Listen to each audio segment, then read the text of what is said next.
Magpapasko si dating Pangulong Duterte na hindi kasama ang kanyang pamilya. Ayon sa anak niyang dating Pangulo na si Kiki Duterte, hindi sila pinayagan ng ICC na madalaw ang kanyang ama sa Pasko at Bagong Taon. Pero nakausap niya ito sa huli niyang pagbisita at may Christmas wish daw ang dating Pangulo. He said in verbatim that, Lord, I ask for nothing this Christmas. I only ask for my family's happiness and this part. If there's anyone who is praying for something that will do them good, please give it to them.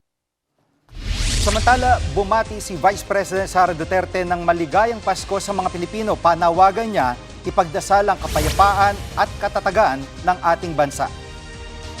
Mga kapatid, Jig Manikad po, pagdating sa mahalagang balita sa loob at labas ng bansa, dapat una sa lahat, mag-follow at mag-subscribe na sa social media pages ng News 5.